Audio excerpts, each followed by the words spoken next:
Chief Meteorologist Sarah Knox joins us once again. And Sarah, are you prepared to tell us why the Plummer Building is orange today? I am, and this time I have to read it from Google though because it's a bit long. So, but yeah, it is orange today, just as Cammie mentioned, and we have it right there. So why? Well, today is Orange Shirt Day, or Wear Orange Day. And it's celebrated annually on September 30th.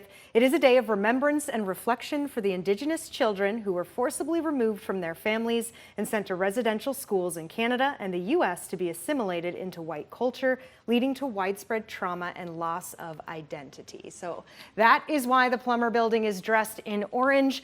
Did not have an orange shirt. I got a little bit of orange on it, but I do have the orange pants on today. So that's why I say Orange Shirt Day, wear orange. Well, there we go, the Plummer Building dressed in orange. And you can't see it behind it, but there are some cloudy skies to go along with it. Kind of almost like it should be October, kind of looking like October.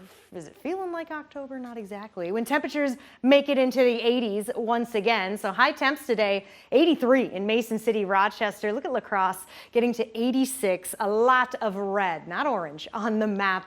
But now we're seeing a little more orange. And we'll look at that in just a moment. I do want to show off the cloud cover. It's something we've had throughout the entirety of the day, and it's trying to bring a little something, but most of this just not hitting the ground at all. It's still very dry here on the surface, but we have seen plenty of the green just streaming through. Doesn't necessarily mean it's falling where we're seeing it either. Point is that we've got clouds, and they are here. They does mean that we have a little moisture, just not enough to bring us the rain. All right, on to the orange I mentioned. Still plenty of it in places where temperatures are closer to the 70-degree mark or at it. Albert Lea sitting at 70, Lake City as well. We got Preston at 68, Caledonia at 69, plenty of 70s still. La Crosse, New Hampton, Decorah. We got 63 in Mason City though, and 61 in Forest City. So a sign that temperatures will eventually drop, and they certainly will, getting right around that 60-degree mark. Some of us may fall just a smidge below it.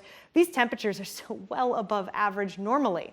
When it comes to overnight lows, we're usually in the mid to upper 40s this time of the year. So big difference there. And that means it'll be a warmer start as we come into our Wednesday. Still cloudy though. A little bit of cloud cover, or excuse me, a little bit of sunshine poking through here or there, becoming a little more abundant as we get into the afternoon. We'll see that on Futurecast as I fast forward basically all the way to the lunch hour.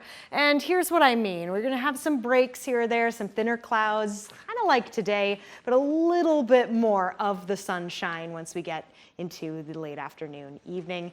Ultimately, temperatures similar to today, back into the 80s we go, and we stay there for a good stretch.